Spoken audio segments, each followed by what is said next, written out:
Hey guys, it's Gaz. Welcome to the Warframe video. So we got another Nightwave weekly tips and tricks for you today, and my job's pretty easy right now because these challenges are mega simple. Like literally all these things are very simple, guys. There's like one or two things that we're going to be giving you tips on that are going to make it even easier, but for the most part, very self-explanatory stuff. Not going to really take too much effort from anyone to do these. But let's get into it. Okay, so our first daily is complete a mission. That's kind of just going to give you a preface of how these challenges are going to be this week. I think they took some feedback to heart and just made them easier overall. So our first weekly is Assassin. Complete 3 assassination missions. So my tips for this one, guys. So the fastest boss fight in the entire game is the Sergeant on Phobos, I believe it is. Yeah. So he's literally just a crewman with some armor. He's really easy to kill, and he drops the mag Warframe. That mission takes about like a minute to 2 minutes usually if you're just like running through and you can one-shot him. Which you can one-shot that guy very easily at his standard level. So yeah, I'm going to suggest the Sergeant, kill him 3 times, and this bounty is completed, guys. If you don't want to just farm the Sergeant because he's easy, you could just go get whatever Warframe you need. You could go to fight Till Rigor to get Equinox. You could go fight Ambulus for Trin if you really wanted to. But you have lots of options, so yeah. But the Sergeant on Phobos, my main recommendation for this first one. Second one, final the caches and 3 sabotage missions. This is a repeat from last week. We had this challenge last week as well. I found this one pretty annoying, but what you can do is you can bring some loot radar, which is not necessary, but it does mark the caches on the map, and you can just find all the caches. Hive sabotage does not count for this, but what I'm going to recommend is you go to the Earth Cervantes node, which is the Earth sabotage mission. That's the one I prefer to find the caches because they're really easy to find in my opinion. And just do that 3 times. Bring some friends if you want to like have like a quicker time. Like, they'll find some caches, you find some caches. It'll take you like half the amount of time if you did it solo. I did this with one friend, and it took us probably like 15 minutes to get all 3 of these missions done with all the caches found. And we were being pretty casual. We were like typing in chat and stuff. Not really hardcore playing the game. So this is pretty simple, guys. If you don't want to do Cervantes on Earth, I've heard some people like the Void version of this, but I personally don't find that very quick. So yeah, very simple. As I said, just get all the caches. Turn the game music down and turn your sound effects up if you really want to try hard, because those caches you're trying to find have a distinct like humming sound when you get close to them. And if you have the music turned up, or your like YouTube music or whatever, your Spotify turned up in the background, it's gonna drown out those sound effects, and you're probably gonna run right past those caches without thinking about it. Okay, so that's my tip for you on that one. Complete 8 bounties in the Plains of Eidolon. So this one is probably just going to take the longest out of all these steps because 8 bounties is a lot. And that's not like individual bounty steps, unless they've changed that in the last week. It is an entire bounty. So I'm going to recommend do the lowest level one that only has 3 steps in it, and just do that 8 times.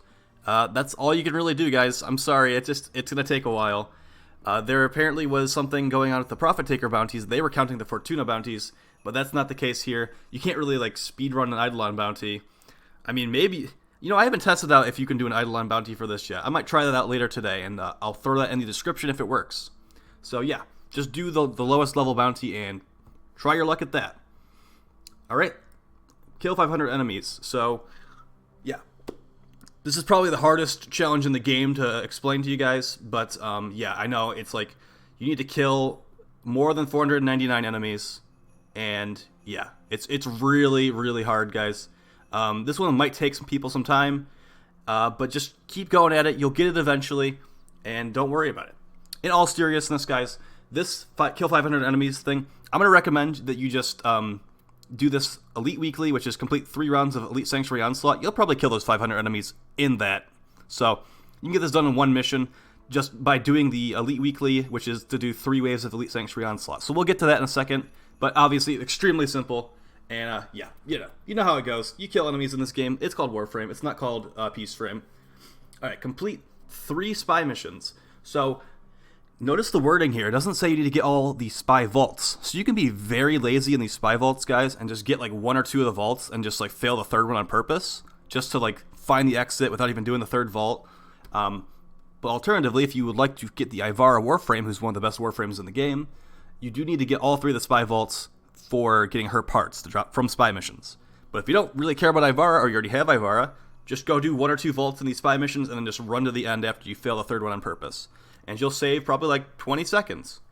So yeah, really simple. You can do the low-level ones if you want. You can do whatever version you want. If you want to test Kuva, or if you want to practice Kuva Spy, you want to practice Lua Spy, go for it, man. No one's going to stop you. But yeah, very straightforward, as all these challenges have been.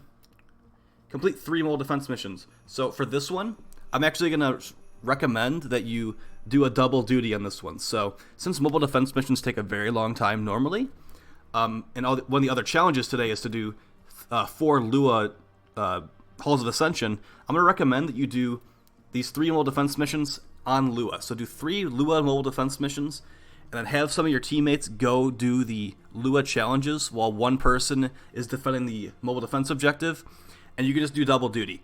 A lot of these things this week, guys, you're going to want to be doing it double duty to get 2 challenges done at once. So the 2 I'm going to recommend you combine here is the Protector mobile defense objective and the Ascendant Halls of Ascension challenge.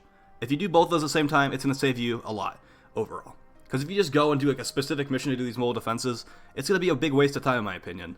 And same thing with the Lua challenge room. So if you can combine those, it's going to be really good for you. Alright, so pretty simple there. Then we have Vault Looter, unlock 4 Auric and Derelict vaults. So yeah, Auric and Derelict, it's like the infested ship that's like way out of the way. You have to find a hidden vault inside these missions and have a dragon key equipped. The correct one will open this vault and give you a guaranteed rare mod. That's a corrupted mod, so it has a positive stat, a very high positive stat, and a negative stat. So it's going to make some of your stats worse, but it's going to make the positive stat a lot higher. Kind of like a Riven mod.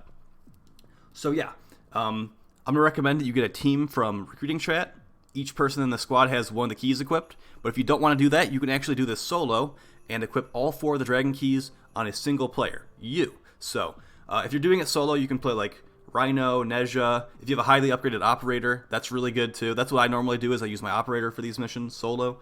But yeah, I'm going to recommend the Auric and Derelict capture mission, and then just go find the vault, mark it when you like put a waypoint on it when you find it, and then put in chat what the key is, and that will help your teammates just get to the vault and open it for you, and you can complete the mission very quickly. So yeah, pretty simple there. If you really want to, you could do mobile defense versions of this, but I don't recommend that because capture is just so much faster.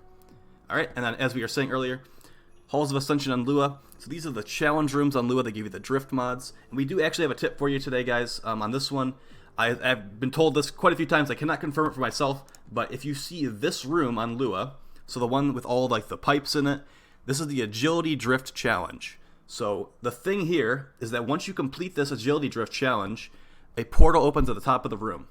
If you do not jump through the portal and you start, like you go to the top of the room and jump down, go to the top of the room, jump down, it will count multiple times for the same challenge.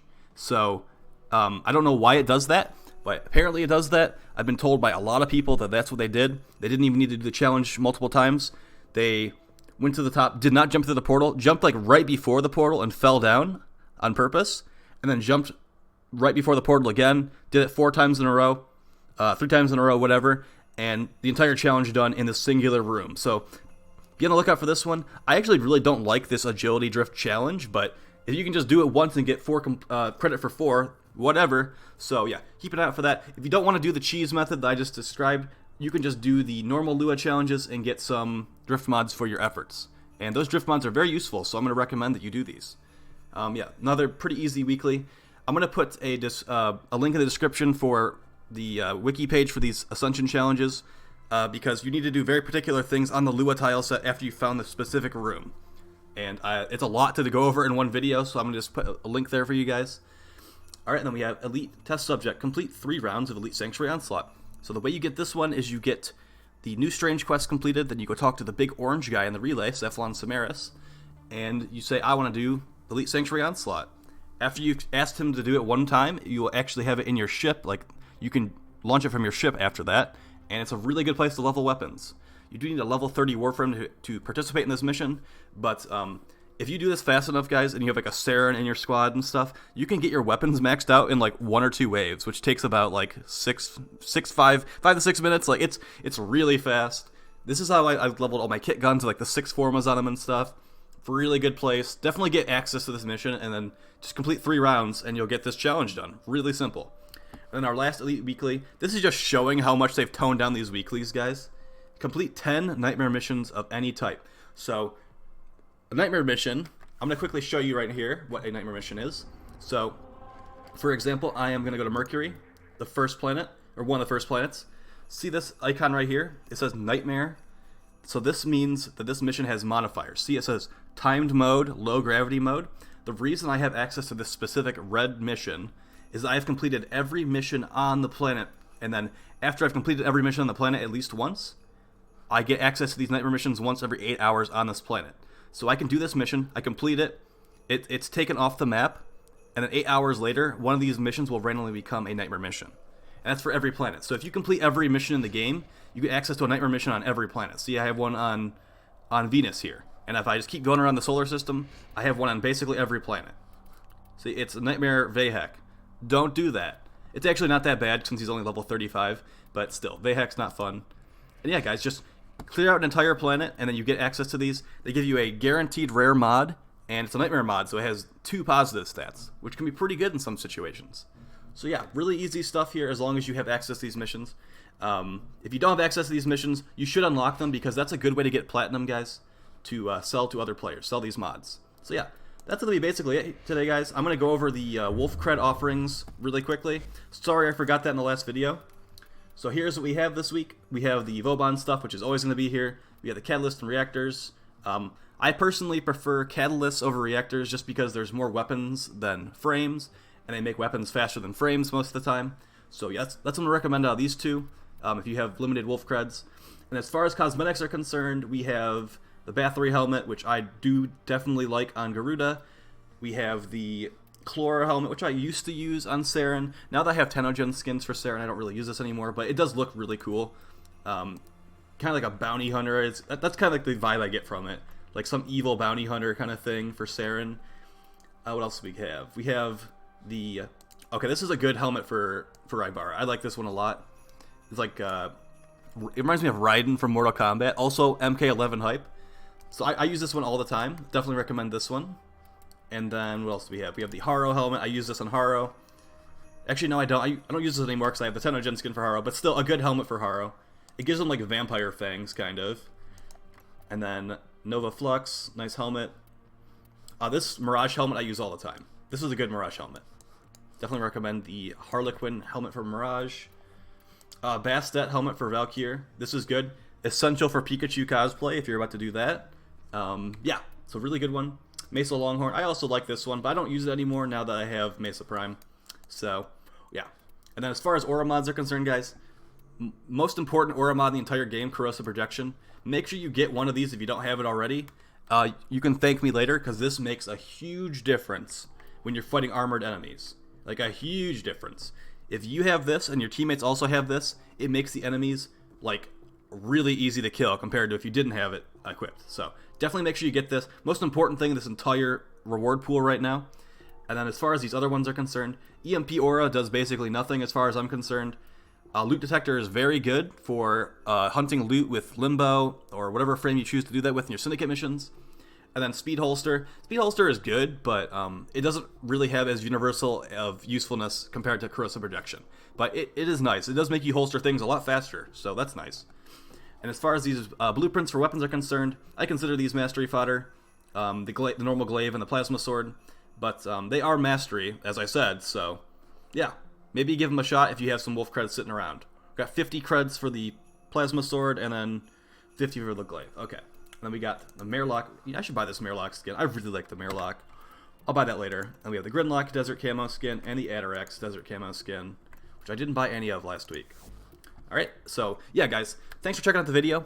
In the near future, I'm going to be making a quick review of the 3 weapon augment mods we are given with the Wolf of Saturn 6. So that will be Napalm Grenades, Bursting Mass, and Wild Frenzy. We're going to do all 3 in one video, just so it's not like dragging it out across a bunch of videos. And I'll put timestamps in there so you guys can just see this is what Gaz's opinion is on this one. And it's not going to take very long, okay? Because I'm trying to make it so I'm not wasting anyone's time in these videos, guys. Because I know I can ramble on a lot, like I am right now, but we're going to try to prevent that in the near future, alright? So you guys have a nice night, and I will talk to you soon. And yeah, Equinox Prime hype, guys. See you soon. Bye.